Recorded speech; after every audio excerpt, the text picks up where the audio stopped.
का दिन यहोवा ने बनाया है, हम उसमें आनंदित हो, आनंदित हो।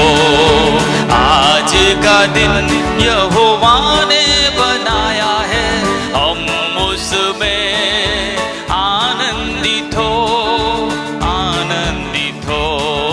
प्रभु को महिमा मिले, चाहे हो मेरा अपमान, वो बड़े में घटू, रहे उसी का ध्यान। प्रभु को महिमा मिले, चाहे हो मेरा अपमान, वो बड़े मैं घटू, हालेलुया, रहे उसी का ध्यान। आज का दिन यहोवा ने बनाया है, हम उसमें आनंदित हो, आनंदित हो। आज का दिन यहोवा ने बनाया है, हम उसमें आनंदित हो, आनंदित हो। स्तुति प्रशंसा करे, क्यों ना कुछ होता रहे, उसको हम भाते रहे, चाहे जहां भी रहे। स्तुति प्रशंसा, हालेलुया, क्यों ना कुछ होता रहे, उसको हम भाते रहे, चाहे जहां भी रहे। ओ आज का दिन यहोवा ने बनाया है, हम उसमें आनंदित हो, आनंदित हो। आज का दिन यहोवा ने बनाया है, हम उसमें आनंदित हो, आनंदित हो। आता हूँ तेरे पास, मुझको है तुझसे आस, मुझको कबूल कर ले,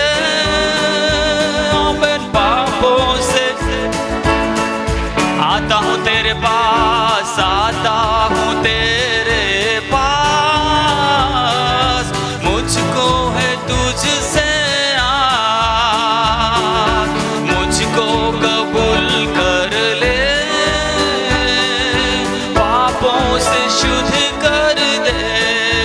ओ आज का दिन यहोवा ने आमेन, आमेन, धन्यवाद, धन्यवाद।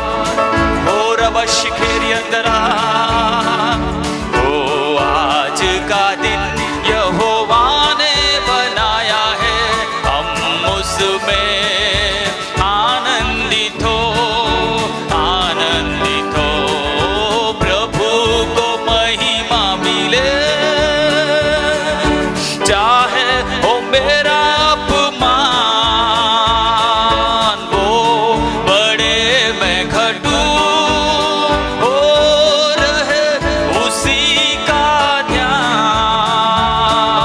प्रभु को महिमा मिले, चाहे हो वो बड़े मैं घटू, वो बड़े मैं घटू, रहे उसी का ध्यान। आज का दिन यहोवा ने बनाया है, हम उसमें आनंदित हो, आनंदित हो। आज का दिन यहोवा ने बनाया है, हम उसमें आनंदित हो, आनंदित हो। स्तुति प्रशंसा करे, क्यों ना कुछ और उसको हम भाते रहे,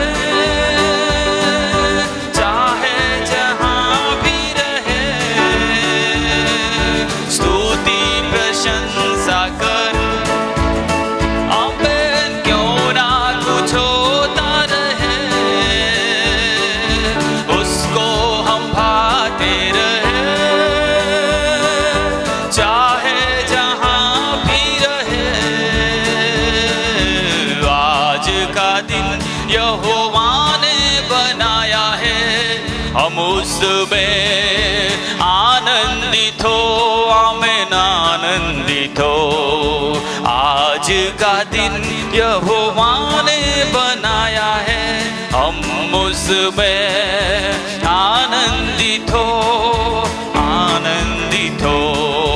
आज का दिन यहोवा ने बनाया है, हम उसमें आनंदित हो, आनंदित हो। हालेलुया। धन्यवाद धन्यवाद धन्यवाद। यदि आज की सुबह में हमने इस गीत के इन शब्दों को गाया है, आज प्रभु से कहे, प्रभु कई सारी चिंताएं और कई सारी बातें जो आज की सुबह में मुझे आराधना करने से एक रुकावट का कारण है, प्रभु मिलकर के आज मैं तेरे भवन में स्तुति और धन्यवाद के शब्दों को उठाऊंगा।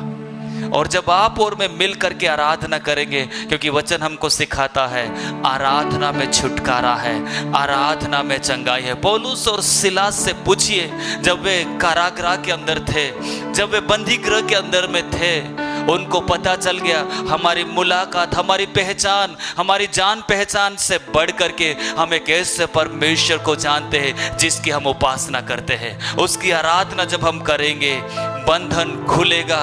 हालेलुया। हर प्रकार की शत्रु की चाल नेस्तनाबूद होगी। मिलकर के एक मिनट अपने हाथों को उठा करके, सारे लोग अपने हाथों को उठा करके, धन्यवाद यीशु, थैंक यू लॉर्ड जीसस, धन्यवाद यीशु, धन्यवाद धन्यवाद। कुछ देर अपने मुंह को खोल करके, कुछ देर अपने मुंह को खोल करके हालेलुया। प्रभु मैं तेरे भवन में आई हूँ, प्रभु मैं तेरे भवन में आया हूँ। आज की सुबह में हर प्रकार की हालेलुया, हर प्रकार की चिंता हालेलुया, हर प्रकार की अनावश्यक बातें प्रभु जी आज की सुबह में यीशु के नाम में दूर होने पाए। मैं आराधना करने के लिए आया हूँ, मैं प्रभु की उपस्थिति में स्तुति और धन्यवाद की भेंट को लेकर के आया हूँ। हालेलुया। धन्यवाद धन्यवाद धन्यवाद धन्यवाद। उठाइए अपनी आवाज को, आज सुबह प्रभु से कहे, प्रभु जी मैं तेरे भवन में आया हूं, तूने मुझे रात भर संभाल करके हालेलुया। ओ प्रभु तेरी स्तुति करने के लिए, तेरी स्तुति करने के लिए तेरे भवन में आज सुबह आपने जब मुझे भेजा है पिता, आराधना आत्मा और सच्चाई से मैं करूंगा। हालेलुया। क्योंकि आज सुबह मैं जानता हूं प्रभु यीशु मसीह हमारे मध्य में है। हालेलुया। धन्यवाद धन्यवाद। आराधना टीम सामने आ जाएगी। हालेलुया। हम मिल करके प्रभु की स्तुति करेंगे। हालेलुया। धन्यवाद धन्यवाद धन्यवाद धन्यवाद। Hallelujah. Thank you Jesus, thank you Lord, thank you Lord. कितने लोग आज खुश है? आप खुश है क्या? कितने लोग खुश है? सचमुच में आप प्रभु को अपने हाथों को उठा करके बता करके दिखाइए कि प्रभु मैं तेरे भवन में हूं इसलिए मैं खुश हूं। हालेलुया। आज कितने सारे लोग प्रभु के भवन में नहीं आ पाए, किसी न किसी कारण से, किसी न किसी तकलीफ या बीमारी की वजह से वे परमेश्वर के भवन से वंचित है। लेकिन आज सुबह प्रभु ने आपको और मुझे उसके भवन में उसकी आराधना करने के लिए भेजा है। हालेलुया। हालेलुया। जोर से बोले हालेलुया। आमीन। हमारे बच्चों के साथ में मिलकर के हम उसकी स्तुति करेंगे। हो तेरी स्तुति और आराधना। आज की सुबह हम ये प्रार्थना के साथ में इस गीत को उठाएंगे कि परमेश्वर आज सुबह तेरी मर्जी हमारे बच्चों के जीवन के द्वारा और हमारे व्यक्तिगत जीवन के द्वारा यीशु के नाम में पूरा होने पाए। धन्यवाद।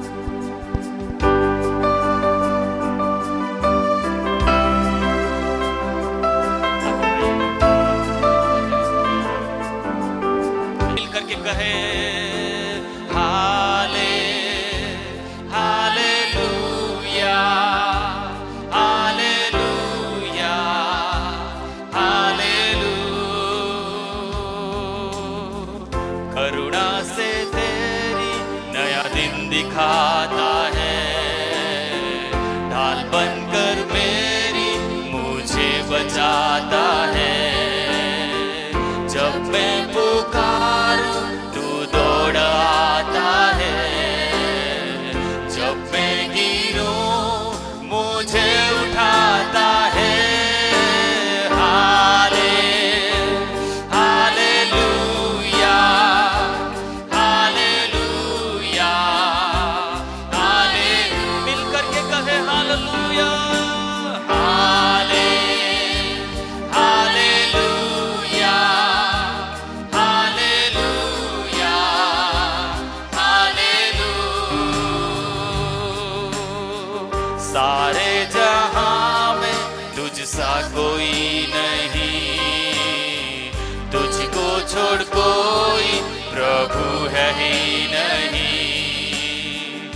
घुटने में टेकूं बस तेरे सामने।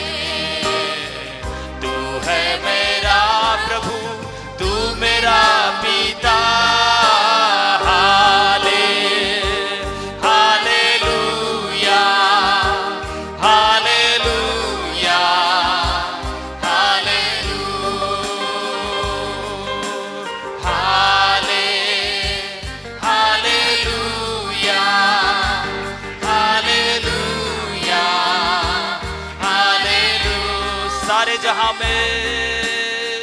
सारे जहां में तुझसा कोई नहीं, तुझको छोड़ कोई प्रभु है ही नहीं। घुटने में टेकूं बस तेरे सामने। तू है मेरा प्रभु, तू मेरा पिता।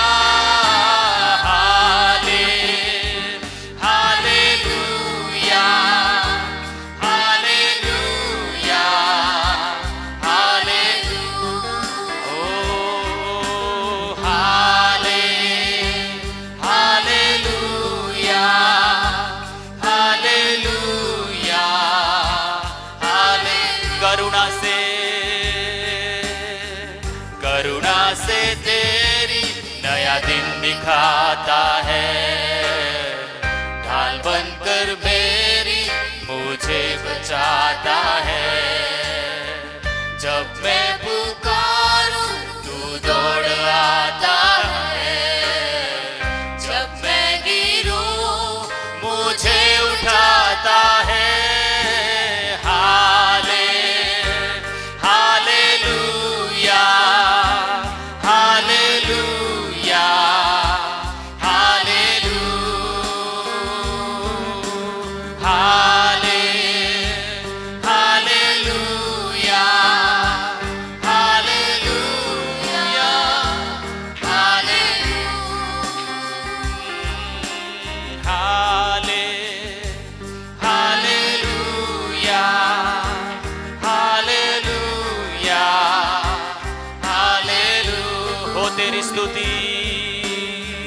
हो तेरी स्तुति और आराधना करता हूँ मैं तुझसे ये प्रार्थना। महिमा से तेरी तू इस जगह को भर। जो भी तू चाहे तू यहाँ पर कर।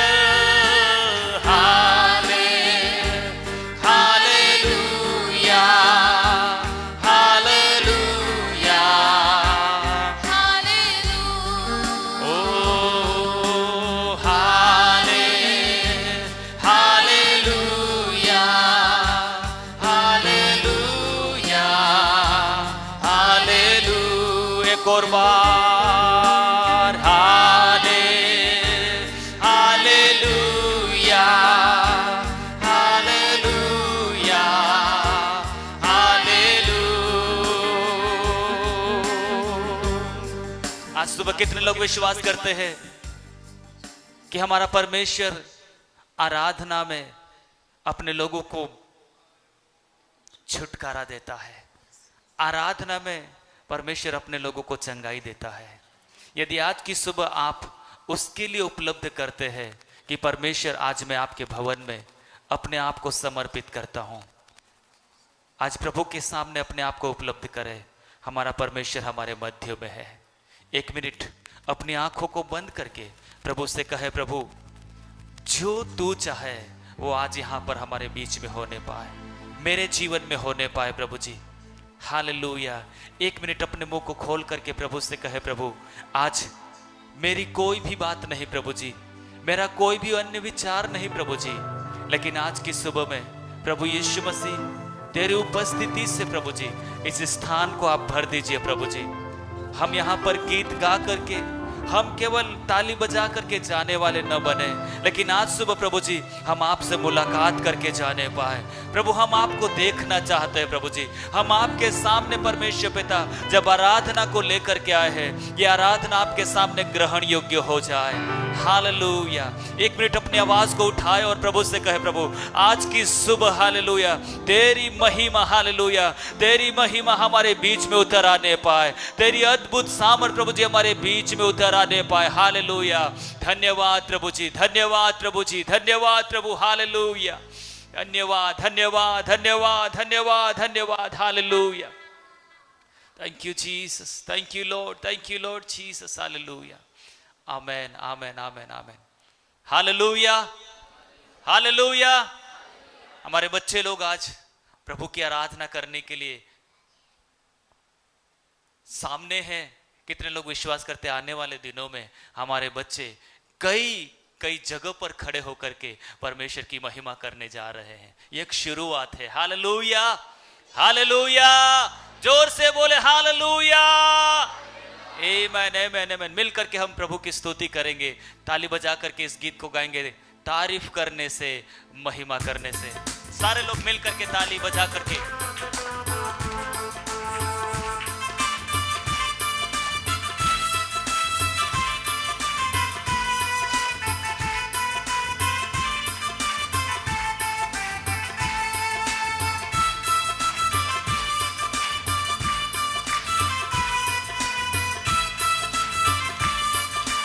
Amen hallelujah. बच्चे लोग ताली बजा बेटा मिल करके। हालेलुया।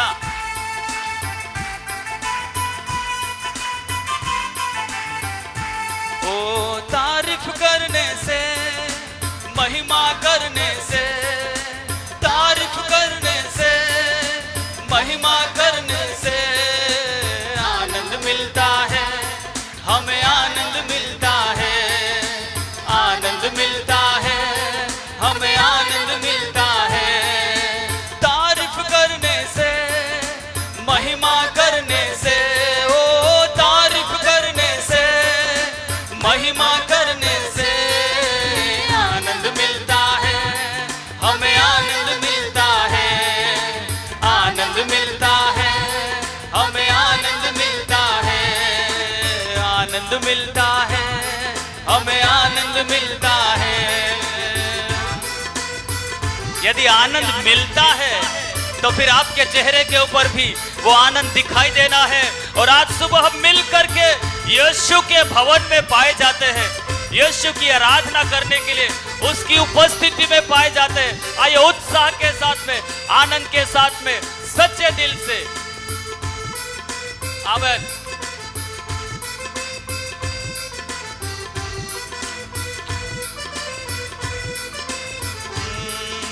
सच्चे दिल से हम जब महिमा करते हैं, सच है मसीह यीशु से हम बातें करते हैं। सच्चे दिल से हम जब महिमा करते हैं, सच है मसीह यीशु से हम बातें करते हैं। रूह में भरने से, खुदा से बातें करने में, रूह में भरने से, खुदा से बातें करने में आनंद मिलता है, हमें आनंद मिलता है, आनंद मिलता है, मुझे आनंद मिलता है।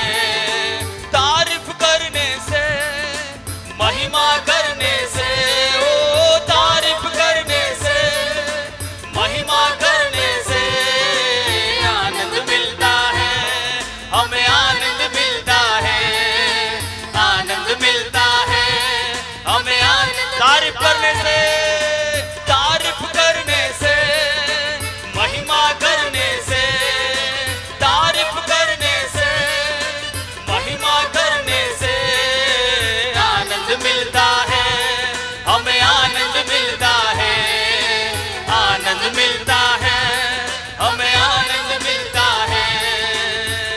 ताली बजा करके जोर से हालेलुया। आमीन।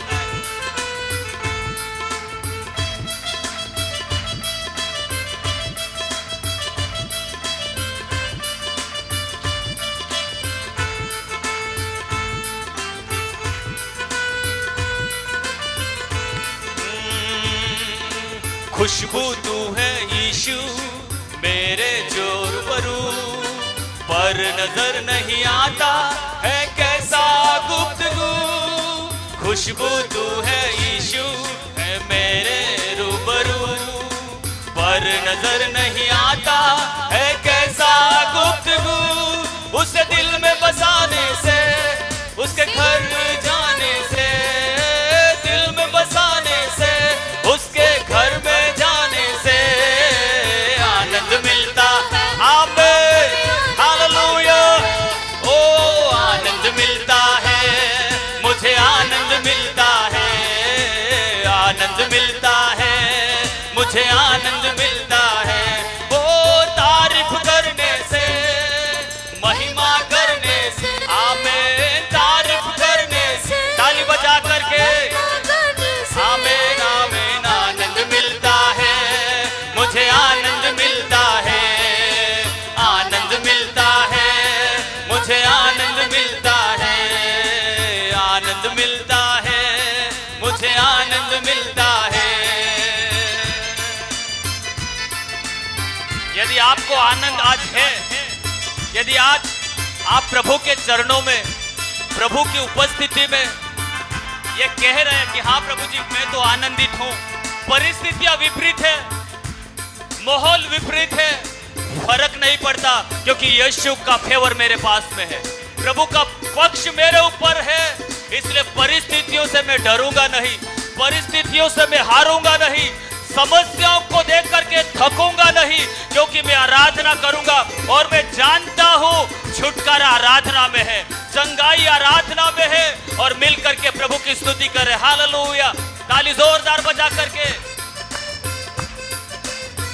ओ तारीफ करने से, महिमा करने से, तारीफ करने से, महिमा करने से आनंद मिलता है, मुझे आनंद मिलता है, आनंद मिलता है, मुझे आनंद मिलता। तारीफ करने से, तारीफ करने से, महिमा करने से,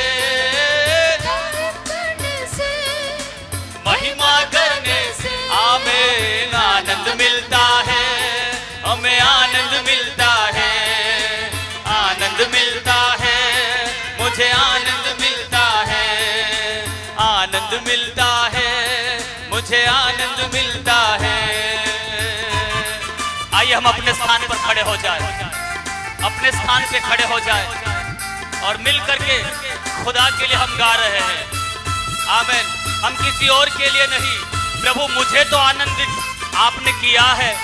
परिस्थितियों के मध्य में, परेशानियों के मध्य में यीशु के नाम की मैं जय घोष करूंगा, क्योंकि मैं जानता हूं कि मेरा परमेश्वर आराधना करने वालों के मध्य में छुटकारे को लेकर के आता है। ताली मिलके बजाओ आज, महिमा उसकी गाओ आज, वो जानते नहीं उसको ये बतलाओ। साजू बजाने से, मिलकर गाने से, साजू बजाने से, मिलकर गाने से आनंद मिलता है, हमें आनंद मिलता है, आनंद मिलता है, मुझे आनंद मिलता है। ओ तारीफ करने से, महिमा करने से, ओ तारीफ करने से, महिमा करने से आनंद मिलता है, मुझे आनंद मिलता है, आनंद मिलता है, मुझे आनंद मिलता है, आनंद मिलता है, मुझे आनंद मिलता है। एक मिनट अभिषेक। Hallelujah, hallelujah. कितने लोग आज ये इस गीत के इस लाइन को देख करके गा रहे हैं? हम गा क्या रहे हैं? तारीफ करने से, महिमा करने से। इधर उधर की बातें सुनने से क्या होता है? दिमाग खराब होता है। लेकिन प्रभु की जब आप और मैं तारीफ करते हैं, परमेश्वर की आप और मैं जब महिमा करते हैं, तो हमारा दिमाग टेंशन रहित हो जाता है। Hallelujah, hallelujah. आज की सुबह अपने दोनों हाथों को उठा करके कहे, प्रभु जी मैं ताली बजाऊंगा, मैं तारीफ करूंगा और तेरी महिमा करूंगा, क्योंकि तू मुझे आनंदित करने के लिए आज सुबह यहां पर आ चुका है। हालेलुया। मिलकर के ताली बजा करके हम गाएंगे हालेलुया।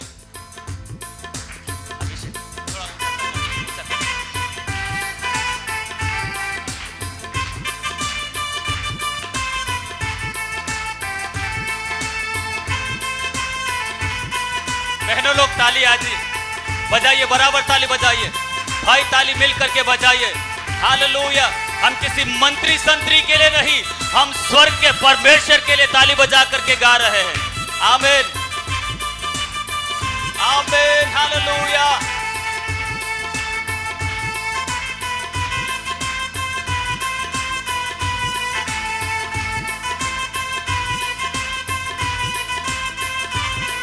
ओ तारीफ करने से, महिमा करने से, ओ तारीफ करने से, महिमा करने से आनंद मिलता है, हमें आनंद मिलता है, आनंद मिलता है, हमें आनंद मिलता है। तारीफ करने से, महिमा करने से, तारीफ करने से, महिमा करने से आनंद मिलता है, हमें आनंद मिलता है, आनंद मिलता है, हमें आनंद मिलता है। मिलकर के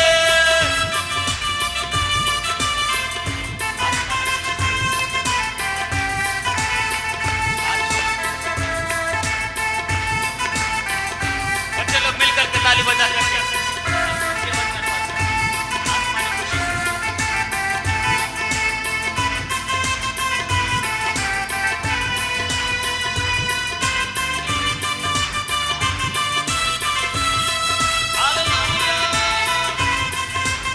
आमीन। प्रभु के लिए ताली बजाइए। आमीन हालेलुया।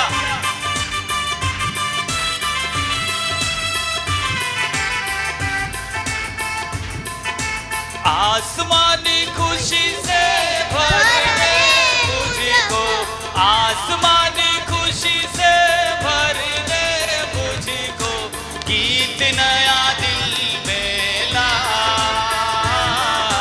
गीत नया दिल में ला।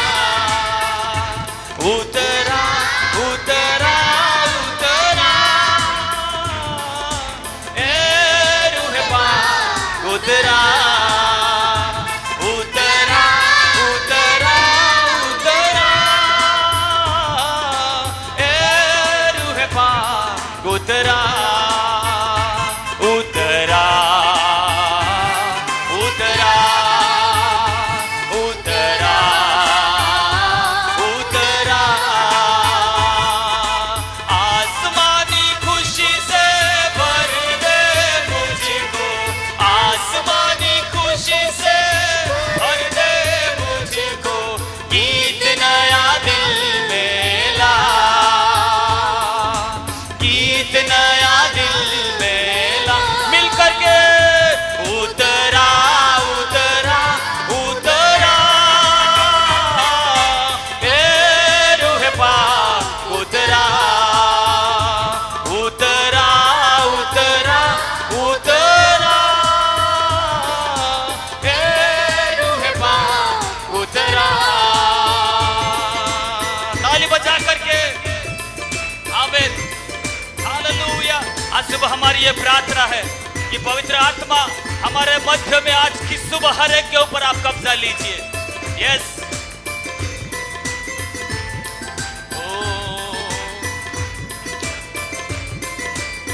ओ अमृत जल प्रभु मुझको पिला दे, दिल की मेरे प्यास बुझा दे। अमृत जल प्रभु मुझको पिला दे, दिल की मेरी प्यास बुझा दे। चश्मा बनके उछला, चश्मा बनके उछला, उतरा उतरा उतरा ए रूह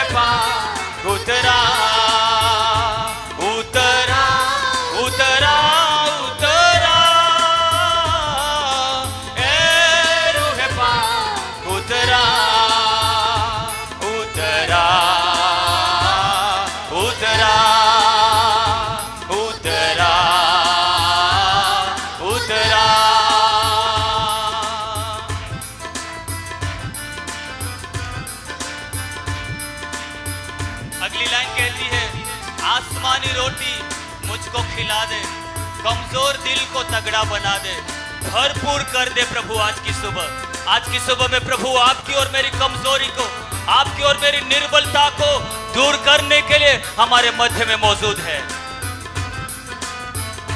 ओ आसमानी रोटी मुझको खिला दे, कमजोर दिल को तगड़ा बना दे। आसमानी रोटी मुझको खिला दे, कमजोर दिल को तगड़ा बना दे।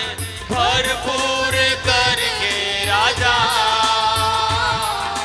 भरपूर करके राजा उतरा उतरा उतरा, ए रूहे पाक उतरा उतरा उतरा उतरा, ए रूहे पाक उतरा उतरा उतरा उतरा उतरा। आसमानी खुशी से भर दे मुझको, आसमानी खुशी से भर दे मुझको। गीत नया दिल में ला, गीत नया दिल में ला। उतरा उतरा उतरा, ए रूहे पाक उतरा उतरा उतरा उतरा, ए रूहे पाक उतरा उतरा उतरा उतरा उतरा। आमेन, हालेलुया। आइए प्रभु की आत्मा से, हालेलुया, उस रूह से बात करें जो आज की सुबह में, हालेलुया, हम में से हर एक के जीवन में एक नया कार्य करने के लिए आज सुबह यहाँ पर उपलब्ध है। और वो प्रभु कहता है, हालेलुया, मेरी बेटी, मेरे बेटे, मैं तुझे जानता हूं। आज की सुबह हम कई सारी बातों को लेकर के चिंतित होंगे, कई सारी बातों को लेकर के हम डरे हुए होंगे, लेकिन आज प्रभु परमेश्वर हमारे मध्य में है और वो कहता है, मेरे बेटे, मुझे तेरा ध्यान है, मेरी बेटी, मुझे तेरा ध्यान है। Thank you ji, hallelujah. कितने लोगों ने आज सुबह इस शब्द को पुकार करके कहा, प्रभु तू जब उतर आएगा मेरी हालात, मेरी परिस्थिति बदल जाएगी। आइए अपने व्यक्तिगत जीवन में उस यीशु को बुलाए और प्रभु से कहे, प्रभु मुझे तेरी जरूरत है, मुझे तेरी जरूरत है यीशुआ। हालेलुया। अपने मुंह को खोल करके थोड़ी देर कहे, हालेलुया। हम केवल गीत को गा करके न जाए, हम केवल ताली बजा करके न जाए, हम केवल कुछ एक्टिविटी यहां पर करके न जाए, लेकिन आज उस परम पवित्र परमेश्वर से, हालेलुया, बातें करें और उसकी सुने जो आज आपसे और मुझसे कहना चाहता है। धन्यवाद, हालेलुया। प्रभु तेरी महिमा को हमारे मध्य में भेज दे, हालेलुया। प्रभु तेरी महिमा को हमारे मध्य में भेज दे। कितने लोग आज एक भूख और प्यास के साथ में प्रभु के चरणों में है, हालेलुया। धन्यवाद, थैंक यू लॉर्ड। यीशु धन्यवाद, धन्यवाद। थोड़ी देर अपनी आवाज को उठा करके आप अपनी आराधना को प्रभु के सामने, हालेलुया, जब लेकर के आए हैं उसको वापस लेकर के न जाए, उसको प्रभु के सामने अर्पण करें, हालेलुया। धन्यवाद। अपने मुंह को खोल करके प्रभु को कहे धन्यवाद। पूरे सप्ताह भर, हालेलुया, कौन सी परिस्थितियों ने, हालेलुया, कौन सी चिंताओं ने, हालेलुया, कौन सी बातों ने आपको व्याकुल किया, हालेलुया, आज सुबह यीशु के नाम को उठाइए, हालेलुया। आज की सुबह यीशु की महिमा को अपने जीवन में मांगिए और प्रभु से कहे, प्रभु जी, हालेलुया, मैं तेरे सामर्थी नाम को प्रभु जी धन्यवाद देता हूं, हालेलुया, क्योंकि धन्यवाद के द्वारा, हालेलुया, हर हर प्रकार की दीवारें गिरती है। हालेलुया। स्तुति के सामने हालेलुया यरीहो गिर जाता है। हालेलुया। प्रभु को उठाइए अपनी आवाज को। हालेलुया। धन्यवाद धन्यवाद हो मेरे धन्यवाद की भेंट तेरे सन्मुख प्रभु, पूरे तन मन से मैं तुझको चढ़ाता हूं। मेरे धन्यवाद की भेंट तेरे सन्मुख प्रभु, पूरे तन मन से मैं तुझको चढ़ाता हूं। अपने इस जीवन को भी मैं तुझे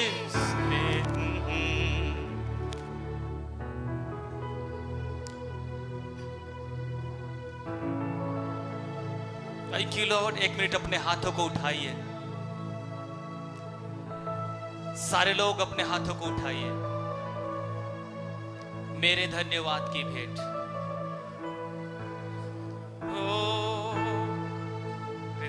थैंक यू जीसस।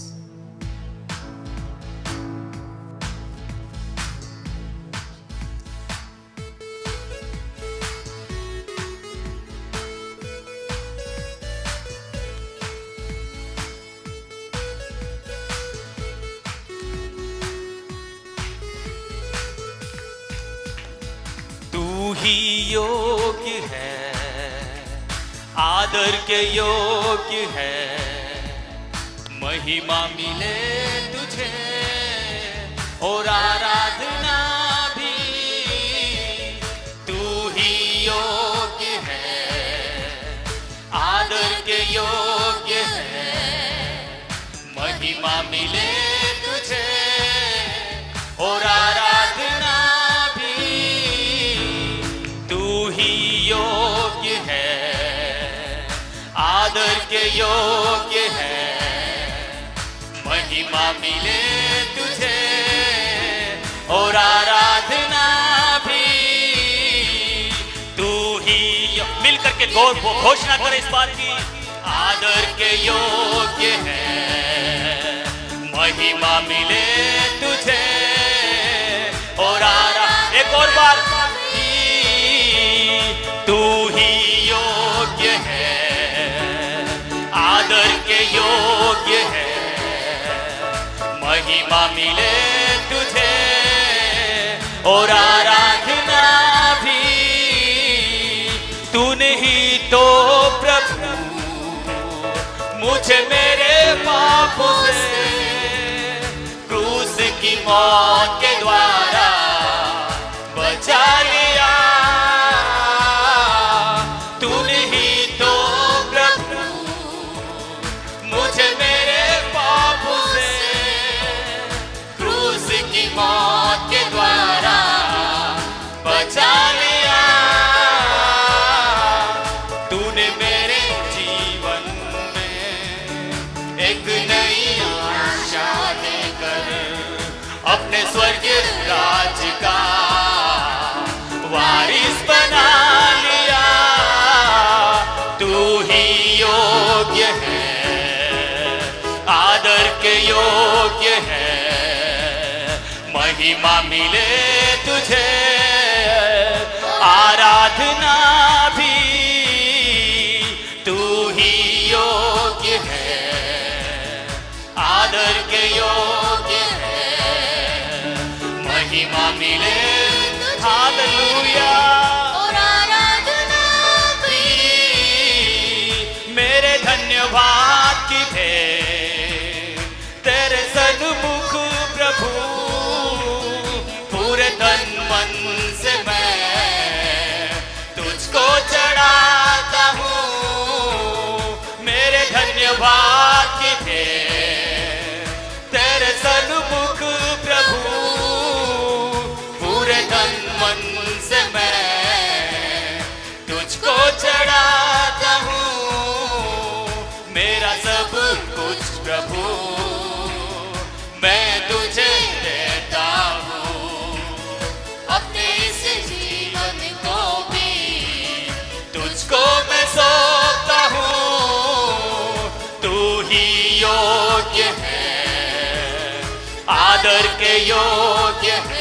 उठा करके महिमा मिले तुझे, आमीन। आराधना भी तू ही योग्य है, आदर के योग्य है, महिमा मिले तुझे और आराधना भी तू ही योग्य है, आदर के योग्य है, महिमा मिले तुझे और आराधना भी। प्रभु मैं खुद को तेरे करीब लाऊं और तेरे नाम को धन्य कहूं। प्रभु मैं खुद को तेरे करीब लाऊं और तेरे नाम को धन्य कहूं।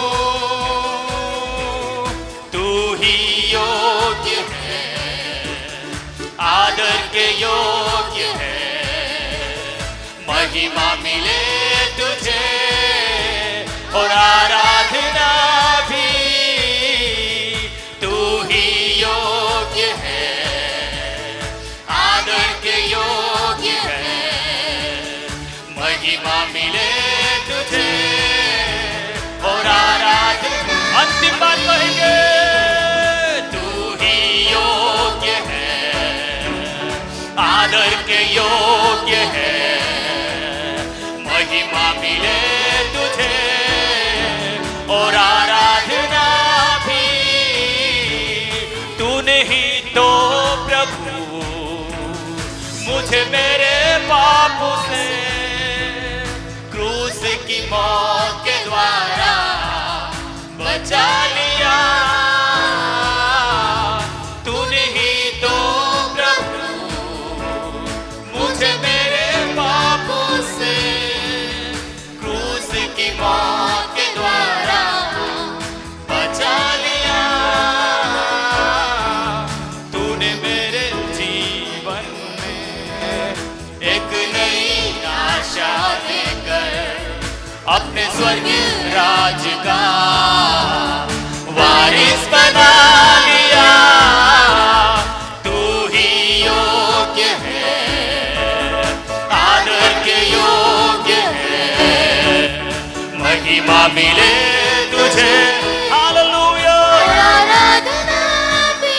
ओ तू ही योग्य है, आदर के योग्य है, महिमा मिले तुझे और आराधना भी। तू ही योग्य है, आदर के योग्य है, महिमा मिले तुझे और आराधना भी। हमने गीत गाया, तू ही योग्य है, और कोई है क्या? एक सवाल, और कोई आराधना के योग्य है क्या? एक मिनट, यदि आपको यह बात समझ में आया, यीशु को छोड़ करके और कोई आदर के योग्य नहीं है और कोई स्तुति के योग्य नहीं है। एकमात्र परमेश्वर जो आदर के योग्य है, जिसने मेरे लिए क्रूस के ऊपर अपने प्राण को दिया ताकि मैं बच जाऊं। अपने दोनों हाथों को उठा करके उस पिता का धन्यवाद है। यीशु तू योग्य है, यीशु तू योग्य है, यीशु आप योग्य है। हालेलुया, धन्यवाद यीशु, धन्यवाद धन्यवाद। अपने मुंह को खोल करके एक मिनट उस यीशु को पुकारे। यीशु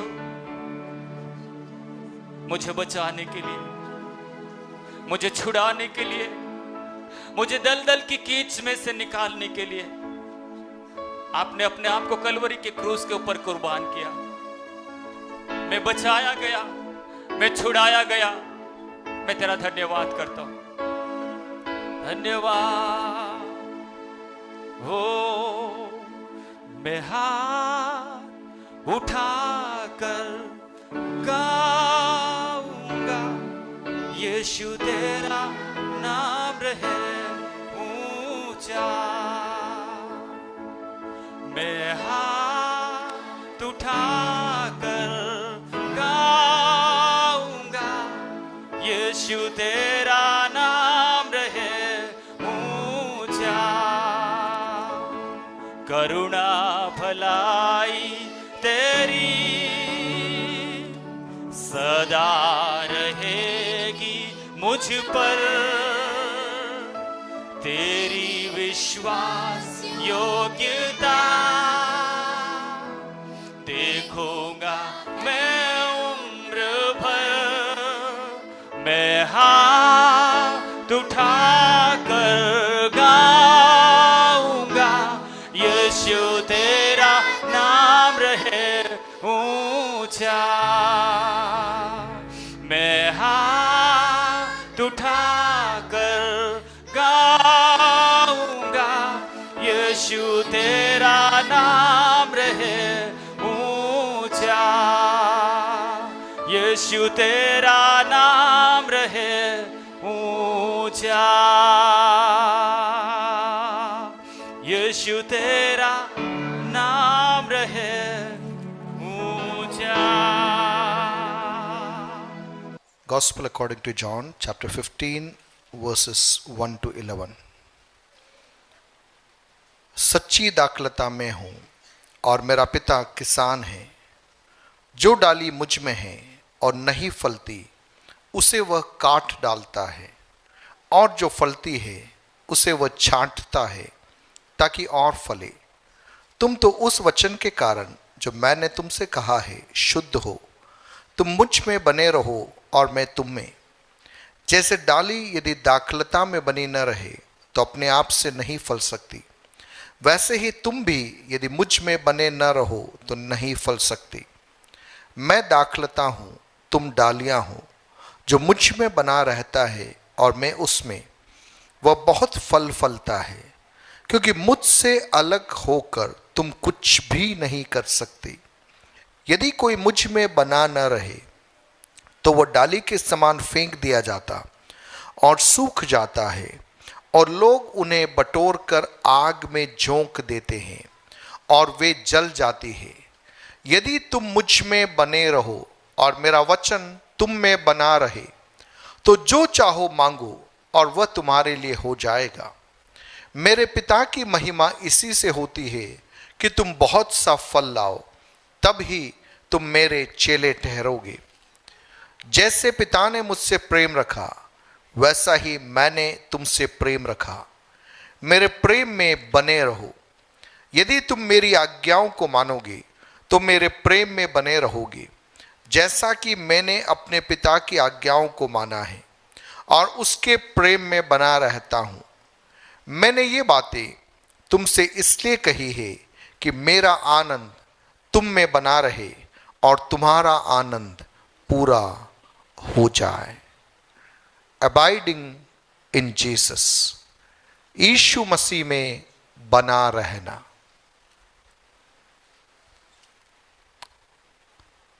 यूहन्ना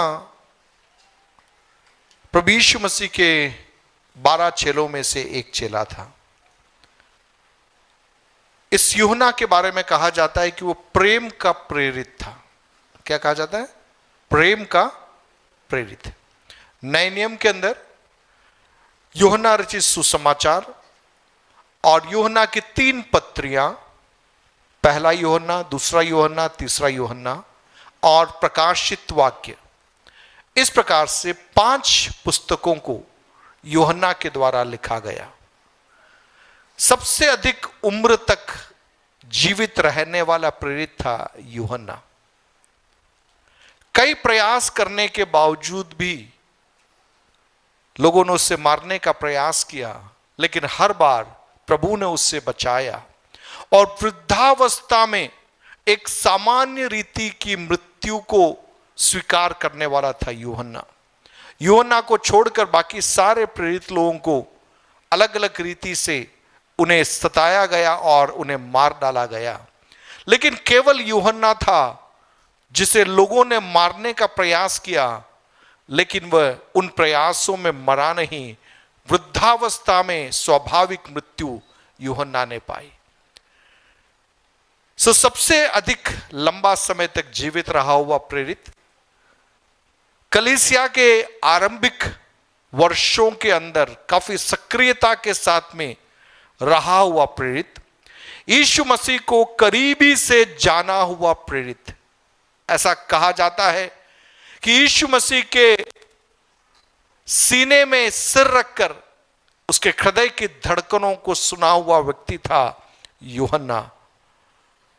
इस यूहन्ना ने अपने सुसमाचार के अंदर ऐसे कई पदभागों को स्पर्श किया है जो अन्य सुसमाचारों में हमें मिलता नहीं है। नए नियम के अंदर पहली 4 पुस्तकें मत्ती, मरकुस, लूका और यूहन्ना, इन चारों को हम सुसमाचार कहते हैं क्योंकि यहां पर प्रभु यीशु मसीह के जन्म, जीवन, शिक्षाएं, उनके द्वारा किए गए चिन्ह चमत्कार, उनकी मृत्यु और उनके पुनरुत्थान अर्थात मृतकों में से वे कैसे जी उठे, इसके बारे में विस्तार समय मिलता है।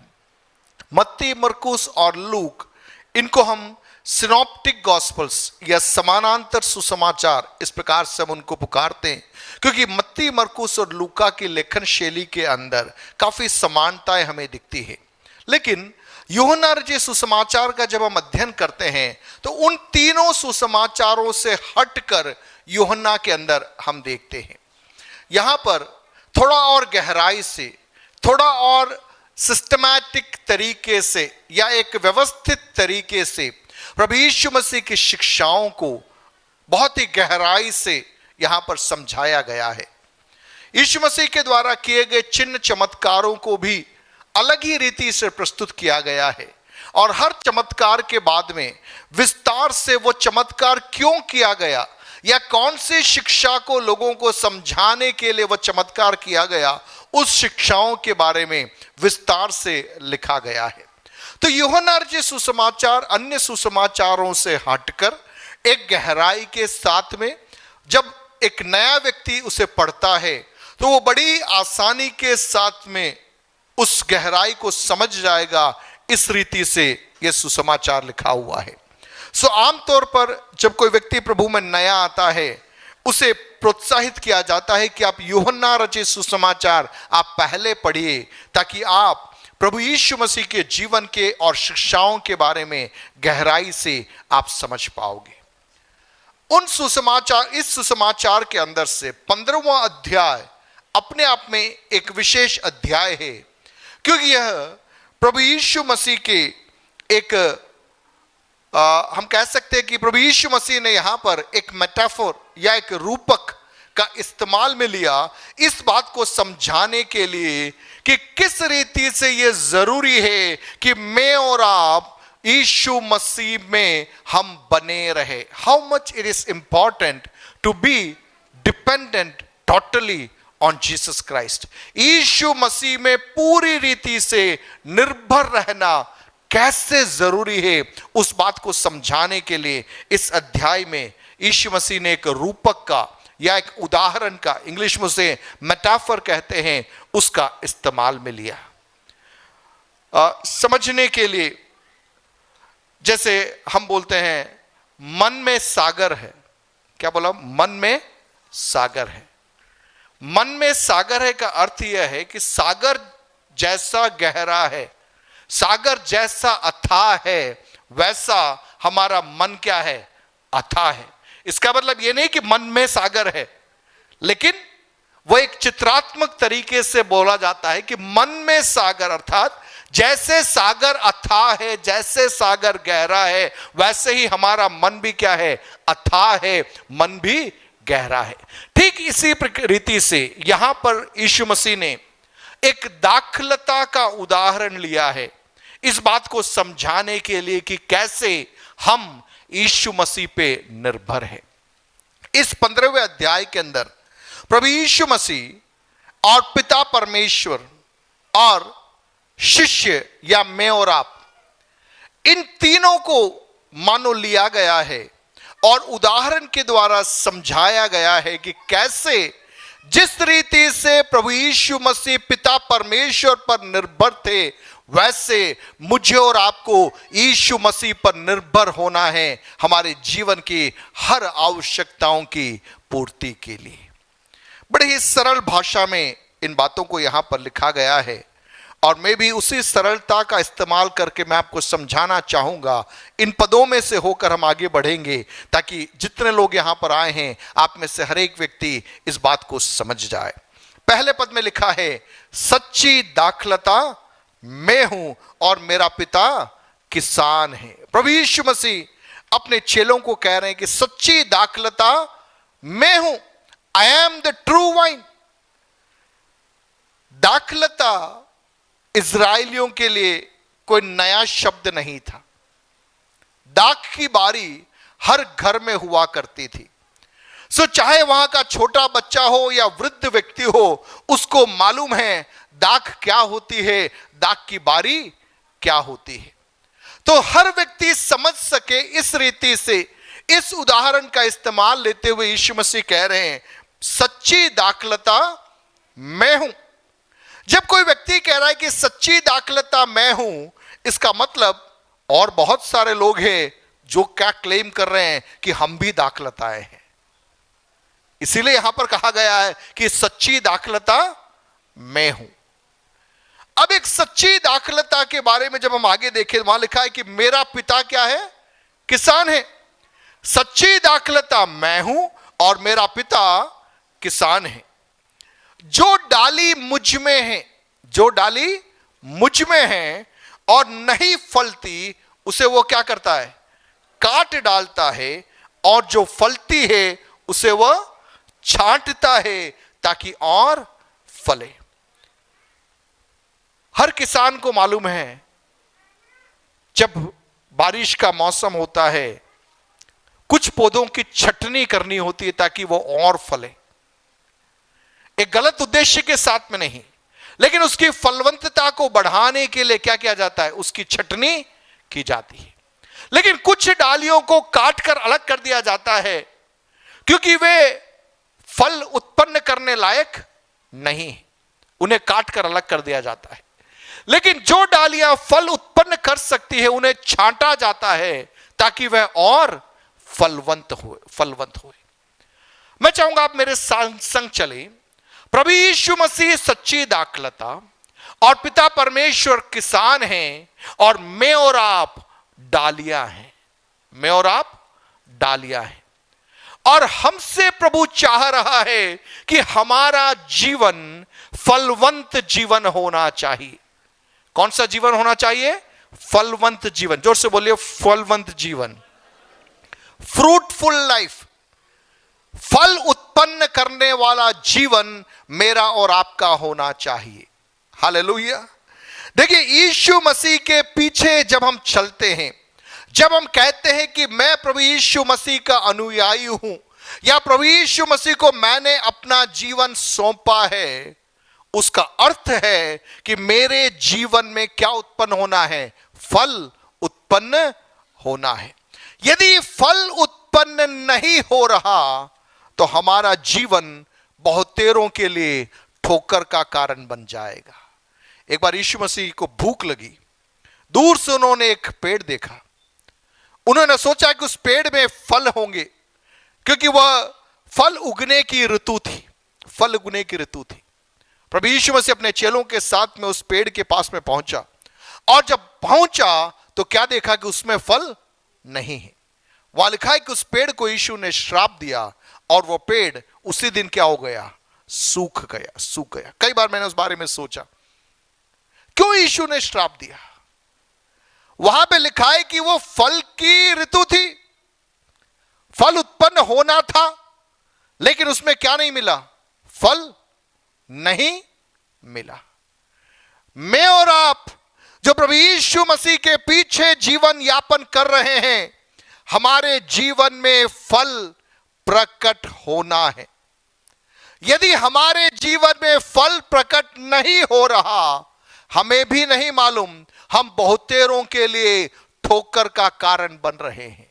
और प्रभु का वचन कहता है कि यदि हम किसी के लिए ठोकर का कारण बनते हैं तो उसके साथ में क्या करना है? वचन में लिखा है कि उसके गले में चक्की का पाट बांध करके समुद्र की गहराई में उसे क्या कर देना है? डाल दिया जाना है। किसके बारे में कहा गया है? जिसके कारण दूसरों को ठोकर लगती है।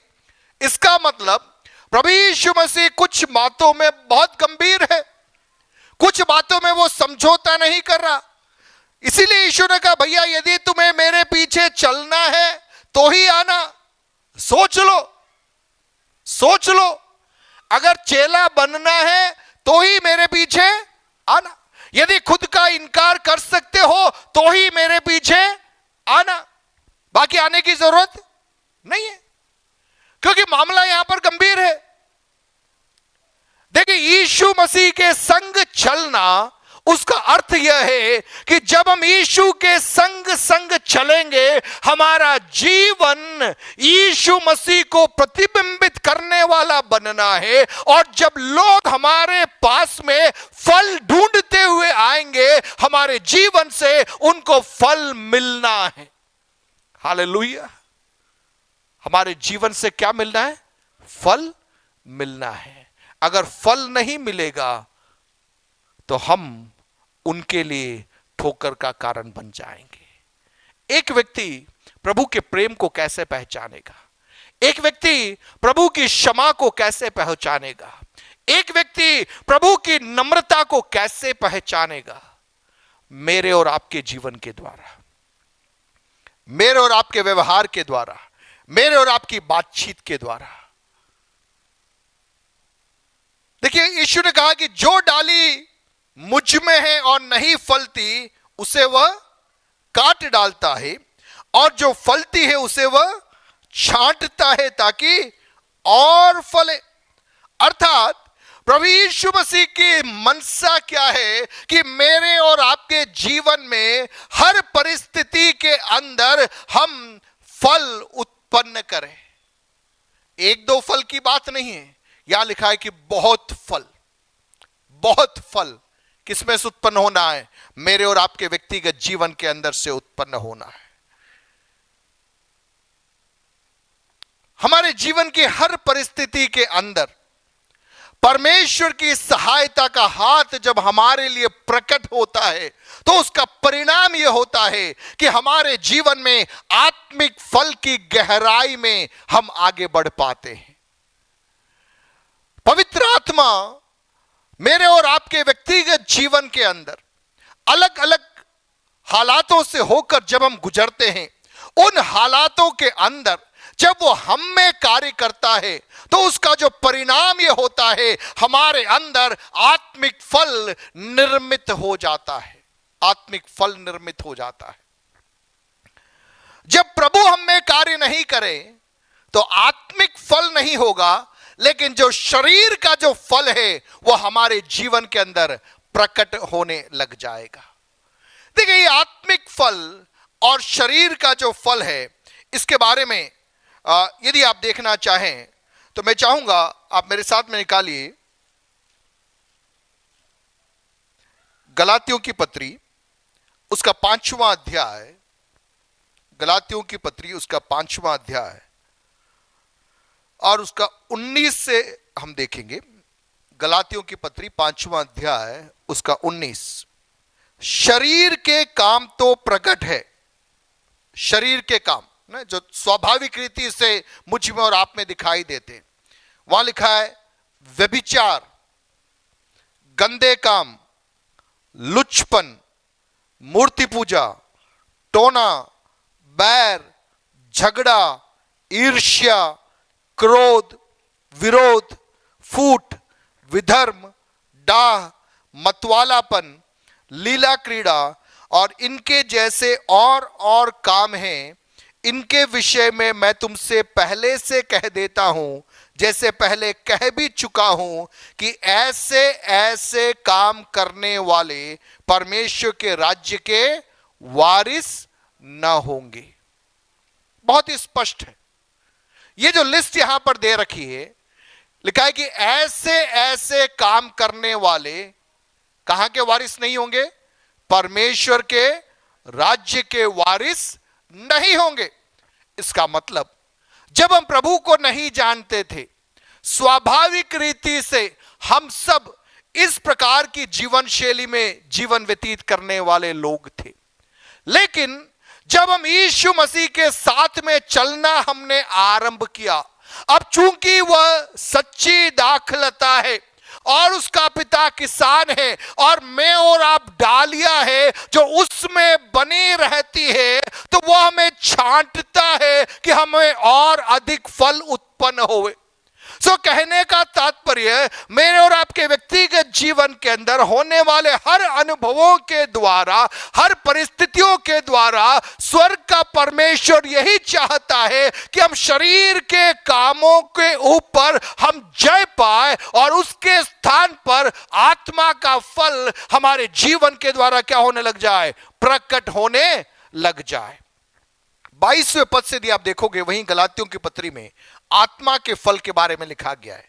वहां लिखा है कि आत्मा का फल प्रेम, आनंद, शांति, धीरज, कृपा, भलाई, विश्वास, नम्रता और संयम है। मेरे पीछे बोलिए, प्रेम, आनंद, शांति, धीरज, कृपा, भलाई, विश्वास, नम्रता और संयम। कितने हुए? कितने हुए? 9। कितने हुए? 9। देखिए यहां पर आत्मा का फल ऐसा इस्तेमाल में लिया गया है, मतलब एक वचन में इसका प्रयोग किया गया है, सिंगुलर में इसका प्रयोग किया गया है। अलग अलग फल नहीं है, एक ही फल है। फल कितने? एक ही फल है और उस एक फल के अंदर क्या क्या आ रहा है? प्रेम, आनंद, शांति, धीरज, कृपा, भलाई, विश्वास, नम्रता और संयम। अब ये जो आत्मा का फल है वो किसके जीवन में प्रकट होना है? किसके जीवन में प्रकट होना है? पास्टर की बात कर रहे हैं? प्रेरित की बात कर रहे हैं? किसकी बात कर रहे हैं? बोले मेरे जीवन में। अपने सीने में हाथ रखिए, बोले मेरे जीवन में, मेरे जीवन में प्रकट होना है। आसान है? आसान है? पिछले एक हफ्ता में ऐसा कोई है जिसने गुस्सा नहीं किया था? पिछले एक हफ्ते में गुस्सा नहीं आया ऐसा कोई है? ईर्ष्या नहीं हुई ऐसा कोई है? ईर्ष्या समझ रहे? अपने से बेहतर अगर किसी के पास में कुछ है तो अंदर एक तकलीफ होती है ना, थोड़ी है ना। पड़ोसी बड़ी गाड़ी ले आएगा, थोड़ी तकलीफ अपने अंदर होगी ना। उसकी साड़ी थोड़ी अच्छी चमक वाली मिल गई तो अंदर थोड़ी तकलीफ होगी कि नहीं होगी? ईर्ष्या, जलन, क्रोध, द्वेष, फूट, विधर्म, ये सब चीजें स्वाभाविक रीति से कहां आती है? मेरे और आपके जीवन में आती है। लेकिन परमेश्वर चाह रहा है कि मैं सच्ची दाखलता हूं और मेरा पिता किसान है और तुम डाली हो। जो डाली मुझ में बनी रहती है और नहीं फलती उसे तो मैं काट डालता हूं, लेकिन जो फलती है उसे मैं छांटता हूं ताकि बहुत फल उत्पन्न होवे। हालेलुया। मैं और आप काटी जाने वाली डाली नहीं बनना है, मैं और आप छांटी जाने वाली डाली बनना है। समझने वाले हाथों को उठा के प्रभु को धन्यवाद दीजिए। हालेलुया। जो फलती नहीं है उसे क्या कर दिया जाता है? काट कर अलग कर दिया जाता है। लेकिन जो डाली फलवंत होने का प्रयास कर रही है, प्रभु कहता है मैं उसे छांटूंगा ताकि वो और अधिक फल उत्पन्न करे। हालेलुया। आप समझ रहे हैं? देखिए स्वाभाविक रीति से जो शरीर के काम है वो हमारे लाइफ में ऑटोमेटिक काम करते हैं। इंग्लिश में एक शब्द है बाय डिफॉल्ट।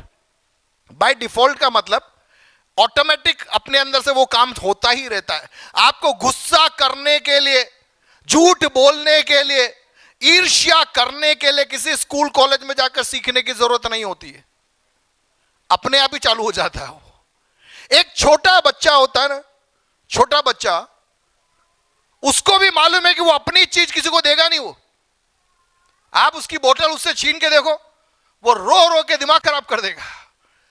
कहां से आया उसके अंदर कि ये मेरा है, मैं उसे छीनने, कोई भी चीज पकड़ के वो अपना लेगा। मेरी मम्मी, मेरा पापा,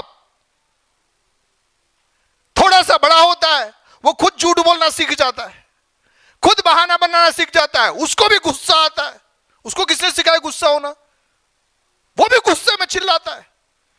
तो बाय डिफॉल्ट हम सबके अंदर ये शरीर के काम क्या है? पड़े हुए हैं। लेकिन इन शरीर के काम के ऊपर विजय पाकर आत्मा का फल हमारे जीवन के द्वारा प्रकट होना है, प्रकट होना है। देखिए, आसान नहीं है ये बात। एक दिन में होने वाली बात ये नहीं है कि बटन दबाया और आप चेंज हो गए। नहीं नहीं नहीं नहीं, ये एक प्रक्रिया है, ये एक प्रक्रिया है। लेकिन हमारे अंदर एक इच्छा तो होनी चाहिए, हमारे अंदर एक चाहत तो होनी चाहिए कि नहीं, मुझे सच बोलना है, मुझे प्रेम करना है, मुझे क्षमा करना है, मुझे संयमित रहना है, मुझे शालीनता के साथ में व्यवहार करना है, एक दूसरे से भाईचारे की प्रीति मुझे रखना है।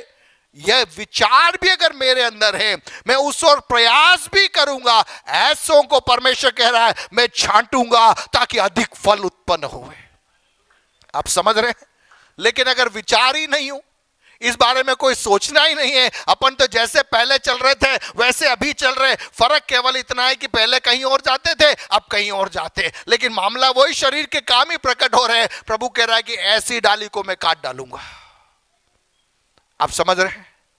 कौन सी डाली कटेगी और कौन सी डाली को छांटा जाएगा? जो फल उत्पन्न कर रही है उस डाली को वो छांटेगा। क्यों छांटेगा? ताकि बहुत फल उत्पन्न हो। हालेलुया, जोर से बोले हालेलुया। जल्दी से हम आगे पढ़ेंगे। वापस आ जाइए यूहन्ना 15 में, तीसरा पद। तुम तो उस वचन के कारण जो मैंने तुमसे कहा है शुद्ध हो।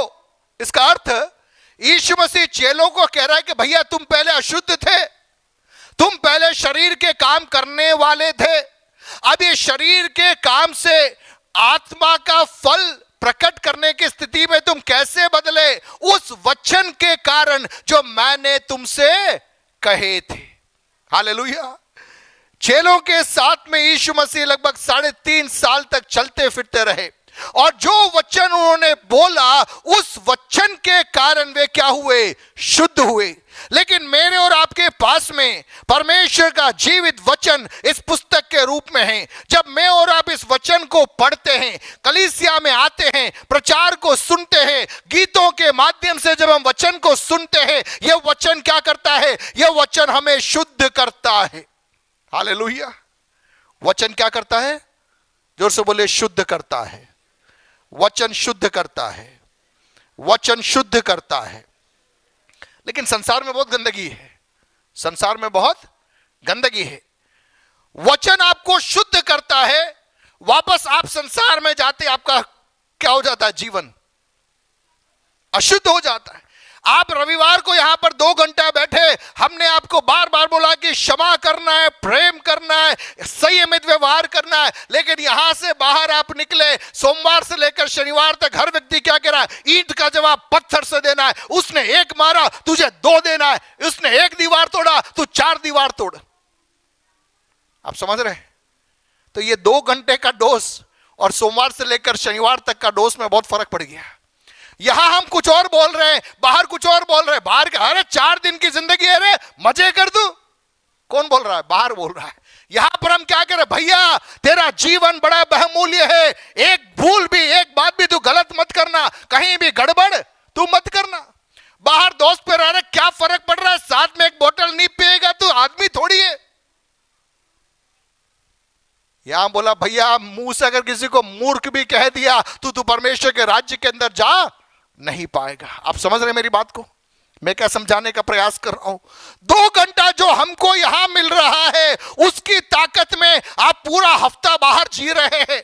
वहां पर एक लड़ाई चल रही है। कौन सी लड़ाई? संसार की और आत्मा के बीच की लड़ाई है, जहां पे संसार आपको वापस उसी पुराने पाप के अंदर, उसी पुरानी जीवन शैली के अंदर, उसी पुरानी गंदगी के अंदर आपको वापस खींचना चाहता है। लेकिन आज की सुबह आत्मा में मैं आपके जीवनों को देखकर कहना चाहूंगा, परमेश्वर का पवित्र आत्मा जो आपके जीवन में कार्य कर रहा है, उसकी ये जिद है, ये मेरा बेटा है, ये मेरी बेटी है, इसके जीवन में आत्मा का फल प्रकट होकर रहेगा। हालेलुया। आत्मा का फल प्रकट होना है। कैसे होगा? वचन सुनने से। बोलिए वचन सुनने से, वचन सुनने से। इसलिए मैं आपको बार बार कह रहा हूं, आपके पास में बाइबल होनी चाहिए, आपके पास में वचन होना चाहिए। वचन पढ़ने की आदत बनाइए, नियमित रीति से वचन को पढ़िए, ये वचन को आप याद कीजिए और ये वचन आपके जीवन के अंदर आपकी सहायता करेगा। जब आप समस्याओं के दौर से गुजर रहे होंगे, उस समय में ये वचन मुझे और आपको बल देगा, वचन मुझे और आपको क्या देगा? ताकत देगा। तो वचन का कार्य क्या है? वो हमें शुद्ध करता है। जोर से बोले, शुद्ध करता है, शुद्ध करता है। गंदगी से क्या करता है? शुद्ध करता है, शुद्ध करता है। जितना ज्यादा वचन हमारे अंदर जाएगा, उतना अधिक पवित्र आत्मा हमारी जिंदगी को क्या करेगा? शुद्ध करेगा। और आगे देखिए,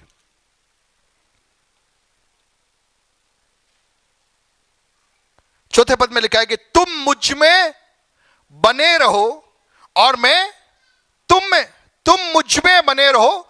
यीशु मसीह कह रहे कि तुम मुझ में बने रहो और मैं तुम में।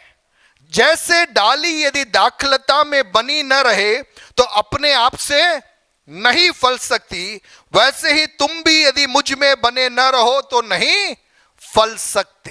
हालेलुया। तो यदि मैं और आप फलवंत होना है तो हमें किस में बने रहना पड़ेगा? हमें यीशु मसीह में बने रहना पड़ेगा। यीशु मसीह में यदि मैं और आप बने नहीं रहेंगे, यदि वचन की शुद्धता को हम स्वीकार नहीं करेंगे, तो हमारे जीवन में क्या नहीं मिलेगा?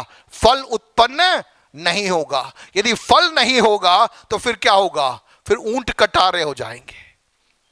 इब्रानियों की पत्री के अंदर एक आयत मुझे याद आ रहा है, मैं जिस पढ़ना चाहूंगा, 6:7।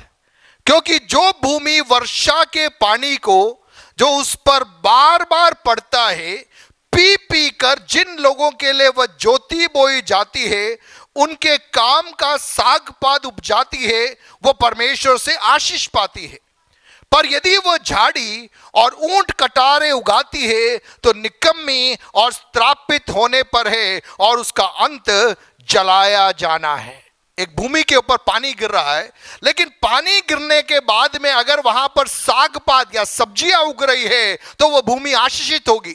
लेकिन उसी भूमि के ऊपर ऊंट कटारे अर्थात कांटे उग रहे हैं तो वह भूमि क्या होगी? वो श्रापित होगी और उसका अंत क्या होगा? जलाया जाना होगा। कहने का तात्पर्य, हर रविवार को आप यहां पर आते हैं, 2 घंटा आप बैठ रहे हैं, वचन सुन रहे हैं, वचन सीख रहे हैं, प्रभु के पीछे चल रहे हैं। यह सब होने के बाद में प्रभु चाह रहा है कि हमारे जीवन से वे बातें उत्पन्न होने पाए जो अन्य लोगों के लिए उपयोगी होवे।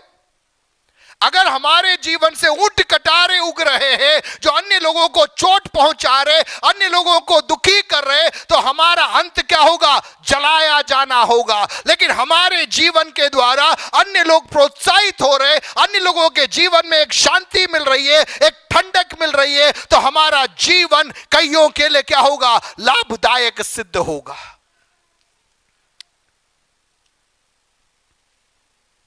महत्वपूर्ण है प्रियो, हम क्या उत्पन्न कर रहे हैं, हम में से क्या प्रकट हो रहा है। मैं दाखलता हूं, तुम डालियां हो, जो मुझ में बना रहता है और मैं उसमें, वह क्या करता है? बहुत फल फलता है, क्योंकि मुझसे अलग होकर तुम कुछ भी नहीं कर सकते। बहुत ही स्पष्ट यीशु मसीह ने कहा, मुझसे अलग होकर तुम कुछ भी नहीं कर सकते। देखिए, ये जो यूहन्ना रचित सुसमाचार 15वां अध्याय प्रभु यीशु मसीह और कलीसिया या विश्वासियों के बीच के रिश्ते के बारे में लिखा गया है। ध्यान से सुनना, यह पास्टर और विश्वासियों के रिश्ते के बारे में नहीं है। यह प्रभु यीशु मसीह और हर विश्वासी, उसमें पास्टर भी आ गया, उसके रिश्ते की बात कही गई है। आप समझ रहे मैं क्यों उठा के बोल रहा हूं? पिछले दिनों में कहीं एक वीडियो मैंने सुना, वहां पर उस वीडियो के अंदर वो जो प्रचारक है वो यीशु मसीह की जगह में खुद को रख रहा है और कह रहा है कि सच्ची दाखलता मैं हूं और तुम मेरी डालियां हो। अगर मुझे छोड़ के जाओगे, मेरी कलीसिया छोड़ के जाओगे, तो तुम फलवंत नहीं हो सकते। बाइबल वो नहीं कह रही है। यहां पे किसी कलीसिया छोड़ने की बात नहीं हो रही है, यहां पे यीशु मसीह की बात हो रही है। हालेलुया। तो यीशु मसीह कह रहा है कि मुझे छोड़, मुझसे अलग होकर तुम कुछ भी नहीं कर सकते। यह चीज मुझे और आपको समझना है प्रियो। यीशु मसीह को छोड़कर, वचन को छोड़कर हम कुछ भी नहीं कर पाएंगे। हमारे जीवन में आत्मा का फल उत्पन्न होना है तो आत्मा के स्रोत के साथ में हमें जुड़ा हुआ रहना पड़ेगा, और वह स्रोत स्वयं प्रभु यीशु मसीह और वचन है जो हमारे जीवन के अंदर से आत्मा का फल उत्पन्न करने में हमारी मदद कर सकता है। छठा पद, यदि कोई मुझ में बना न रहे तो वह डाली के समान फेंक दिया जाता और सूख जाता है, और लोग उन्हें बटोर कर आग में झोंक देते हैं और वे जल जाती है। सातवां पद, यदि तुम मुझ में बने रहो और मेरा वचन तुम में बना रहे। यीशु मसीह कह रहा है यदि तुम मुझ में बने रहो और मेरा वचन तुम में बना रहो तो जो चाहो मांगो और वह तुम्हारे लिए हो जाएगा। क्या लिखा है यहां पे? जो चाहो तुम मांगो तुम्हारे लिए हो जाएगा। ये वचन भी आज बहुत तेरे लोग गलत रीति से इस्तेमाल में ले रहे हैं। जब आप किसी वचन को पढ़ते हैं या उसका अर्थ निकालते हैं तो जरूरी है उसके ऊपर किस पृष्ठभूमि में वो वचन कहा गया है उसको समझना है। यहां पे क्या लिखा है कि जो चाहो मांगो वह तुम्हारे लिए हो जाएगा। अब मैं खड़ा हो गया प्रचार करने, जो चाहो मांगो। क्या है आपकी मांग? एक बोलेगा सर मुझे बहुत सुंदर लड़की से शादी करना है, दूसरा बोलेगा कि मुझे बहुत बड़ा बंगला चाहिए, तीसरा बोलेगा मुझे बहुत बड़ी गाड़ी चाहिए। और मैं वचन का ही प्रचार कर रहा हूं कि जो चाहो मांगो वो तुम्हारे लिए हो जाएगा। लेकिन मैं आपको समझाना चाहूंगा यहां पर वो बात नहीं कही गई है, यहां पर वो नहीं कहा गया है। यहां पर पहले कह दिया गया है कि मैं सच्ची दाखलता हूं और तुम क्या हो? डाली हो। और डाली से किसान की इच्छा क्या है कि यह डाली में फल उत्पन्न होना है। कौन सा फल उत्पन्न होना है? आत्मा का फल उत्पन्न होना है। जो हमने गलातियों की पत्री के अंदर पढ़ा, वो 9 बातें जो मैंने कही वो बातें प्रकट होना है। तो अगर मैं वह डाली हूं जो सच्ची दाखलता से जुड़ी हुई हूं तो मैं क्या चाहूंगा? मेरी चाहत क्या होगी? मेरी चाहत होगी प्रभु प्रेम में मुझे बढ़ना है, क्षमा में मुझे बढ़ना है, मुझे संयम में बढ़ना है, मुझे भाईचारे में बढ़ना है। तो मेरी चाहत क्या होगी? मैं चाहूंगा प्रभु प्रेम करने के लिए तू मेरी सहायता कर, क्षमा करने के लिए तू मेरी सहायता कर, एक संयम जीवन बताने के लिए तू मेरी सहायता कर। जब मैं वो मांगूंगा तो परमेश्वर कहेगा मेरा बेटा जो मांग रहा है वो मेरे दिल की बात है, मैं उसे पूरा करूंगा। आप समझ रहे हैं? जो चाहो मांगने का मतलब क्यों? उसके पहले लिखा है जो मुझ में, यदि तुम मुझ में बने रहो और मेरा वचन तुम में बना रहे। प्रभु का वचन हम में बना रहेगा तो हम कभी भी संसार की चीजों को हम मांगेंगे नहीं। जरूरत है, प्रभु जानता है।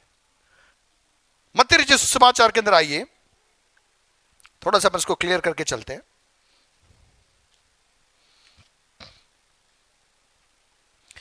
उसका 6 का 31, 6 का 31, मत्ती 6 का 31। इसलिए तुम चिंता करके यह न कहना कि हम क्या खाएंगे, क्या पिएंगे या क्या पहनेंगे, क्योंकि अन्य जातीय इन सब वस्तुओं की खोज में रहते हैं, पर तुम्हारा स्वर्गीय पिता जानता है कि तुम्हें इन सब वस्तुओं की आवश्यकता है। हमें मकान चाहिए, प्रभु को मालूम है। हमारे बच्चों का विवाह होना है, प्रभु को मालूम है। हमें गाड़ी चाहिए, प्रभु को मालूम है। वहां क्या लिखा है 33 में इसलिए पहले तुम परमेश्वर के राज्य और उसके धर्म की खोज करो, तो ये सब वस्तुएं भी तुम्हें मिल जाएगी। हालेलुया। अगर हमारी मांग सही है तो बाकी सब वस्तुएं वैसे ही मिल जाएगी। लेकिन अक्सर क्या होता है, हमारी मांग गलत हो जाती है। जब हमारी मांग गलत हो जाती है तो जिसका उत्तर परमेश्वर से हमें मिलना है वो परमेश्वर से नहीं मिलता है, वो कहीं और से मिलना चालू हो जाता है। और वो कहता है कि गाड़ी चाहिए, गाड़ी दे दूंगा, बंगला चाहिए, बंगला दे दूंगा, सब कुछ मिल जाएगा। और एक पद और हम देखेंगे ताकि और भी वो क्लियर हो जाए। मत्ती रचित सुसमाचार उसके 4 अध्याय में आप आइए और उसका 8वां पद देखिए, 4 का 8, मत्ती 4 का 8।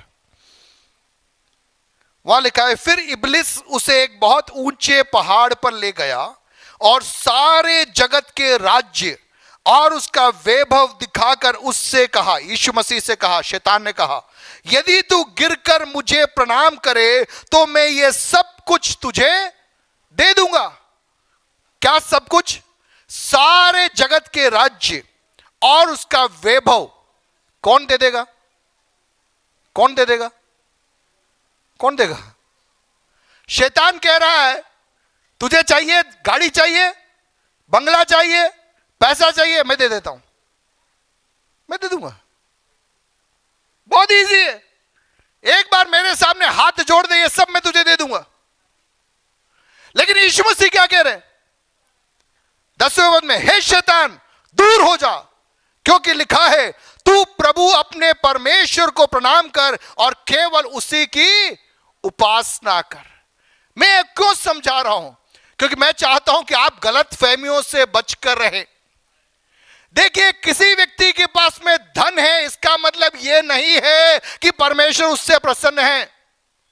किसी व्यक्ति के पास में बहुत सारी चीजें हैं इसका मतलब यह नहीं है कि परमेश्वर उससे प्रसन्न है। नहीं।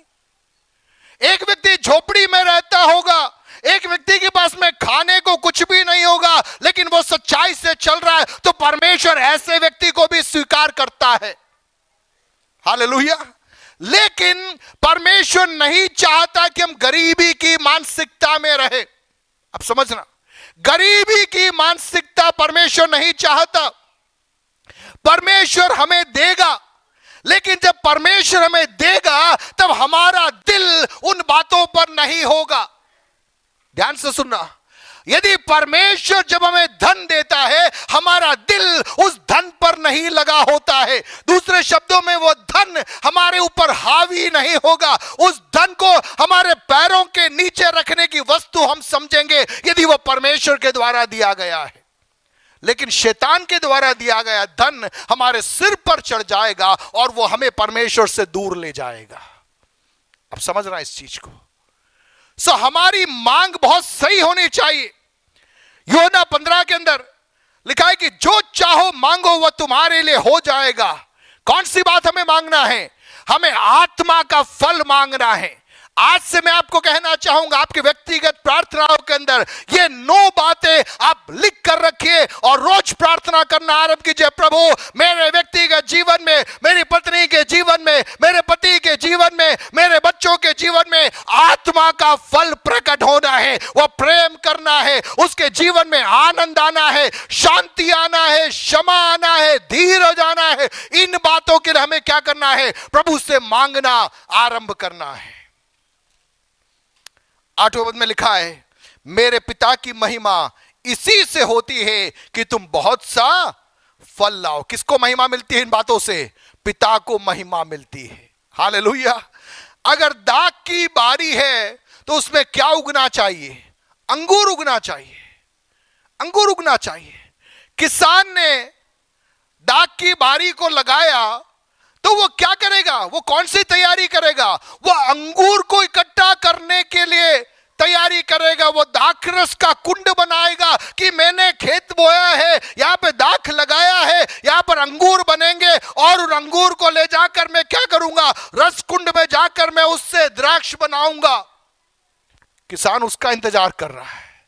दूसरे शब्दों में, पिता परमेश्वर जिसने मुझे और आपको डाली बनाकर यीशु मसीह के साथ में जोड़ दिया, वो क्या चाह रहा है? हमारे अंदर से बहुत सा फल उत्पन्न होना है।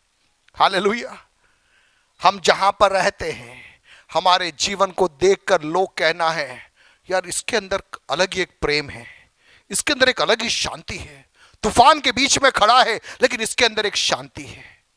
आपको ना, पुराने नियम में यूसुफ करके एक व्यक्ति था, उसके जीवन को यदि आप देखेंगे तो वो कारागृह में गया, घर में गुलाम बन के रहा, राजमहल में रहा, लेकिन हर जगह में उसके अंदर आत्मा का फल प्रकट हो रहा था। वही कारण है, गुलामों में भी वो प्रधान बन गया, कारागृह के अंदर भी वो प्रधान बन गया, और जब बाहर निकला तो भी वो प्रधान बनकर बना रहा। और हर जगह लोगों का एक फेवर उसके ऊपर आ गया कि ये सबसे हटकर है, इसमें कुछ अलग बात है। आज की सुबह मैं कहना चाहूंगा प्रियो, मेरे और आपके व्यक्तिगत जीवन में, हमारे स्कूल्स में, हमारे कॉलेजेस में, हमारे कार्य क्षेत्रों के अंदर हमारी एक अलग पहचान स्थापित होना है। हमारे कार्यशैली को देखकर लोग कहना, यार ये अलग है यार। बाकी लोग ऑफिस में जाके साइन करके घर पे आते होंगे, लेकिन आप कहोगे नहीं, मैं साइन करके नहीं आ सकता, सरकार मुझे पेमेंट दे रही है, जो काम मुझे करना पूरा मैं करके आऊंगा। बाकी लोग झूठ बोल के निकल जाएंगे, लेकिन आप सच्चाई के साथ में खड़े रहेंगे, वो आपकी गवाही होगी, वो आपकी गवाही होगी। आत्मा का फल वहां पर प्रकट होता है। बाकी सारे बच्चे नकल करके पास हो रहे, लेकिन आप बिना नकल किए फेल होने के लिए भी तैयार है, वो आपकी गवाही होगी कि आप अलग हो। बाकी लोग रिश्वत ले रहे, लेकिन आप रिश्वत नहीं ले रहे, आप कहोगे नहीं मैं नहीं ले सकता, सरकार जो मुझे दे रही है उससे मेरा घर चल जाएगा। वो आपकी गवाही होगी, वो आपकी गवाही होगी। अन्य लोग शराब पीकर धुत होकर सड़कों में लड़ाई झगड़े कर रहे, लेकिन आप कह रहे नहीं मैं नहीं कर सकता ये चीज। कोई पार्टी मना रहा है, लेकिन आप कहोगे नहीं मैं इस पार्टी में नहीं जाऊंगा, मैं अन्य दोस्तों के साथ में मैं उठूंगा बैठूंगा नहीं, जहां गाली गलौज होता है वहां पर मैं नहीं जाऊंगा। वो आपकी अलग पहचान है। वहां पर किसको महिमा मिलेगी? पिता को महिमा मिलेगी। मेरे पिता की महिमा इसी से होती है कि तुम बहुत सा फल लाओ, तभी क्या बनोगे? तुम मेरे चेले ठहरोगे। जैसे पिता ने मुझसे प्रेम रखा, वैसे ही मैंने तुमसे प्रेम रखा, मेरे प्रेम में बने रहो। यीशु मसीह क्या कह रहे? मेरे प्रेम में बने रहो। 10 और 11 पद पढ़कर मैं बंद करूं। यदि तुम मेरी आज्ञाओं को मानोगे तो मेरे प्रेम में बने रहोगे। कैसे प्रेम में बने रहेंगे? उसकी आज्ञाओं को हम मानेंगे। तो मैंने ये बातें तुमसे इसलिए कही है कि मेरा आनंद तुम में बना रहे और तुम्हारा आनंद पूरा हो जाए। देखिए, हमारा आनंद संसार पूरा नहीं कर सकता। हमारा आनंद पूरा होना है तो यीशु मसीह हम में कार्य करना पड़ेगा। जब तक पवित्र आत्मा का आनंद मेरे और आपके जीवन में प्रकट नहीं होगा, हमारा आनंद पूर्ण नहीं होगा। आइए अपनी आंखों को बंद करें, हम प्रार्थना में जाएंगे। जीसस, धन्यवाद परमेश्वर पिता, धन्यवाद परमेश्वर पिता। क्या हम प्रभु में बने रहने के लिए तैयार हैं? हमारे जीवन से प्रभु चाह रहा है एक आत्मिक फल उत्पन्न होए, प्रभु यीशु मसीह को प्रकट करने के लिए 2024 के अंदर हम जहां जहां रहते हैं वहां पे हमारे जीवन के द्वारा प्रभु यीशु मसीह प्रकट होना है। हमारी बोलचाल के द्वारा, हमारे लेन देन के द्वारा, हमारे व्यवहार के द्वारा यीशु मसीह प्रकट होना है। हम उसके लिए अपने आप को सौंपे, प्रार्थना में जाए।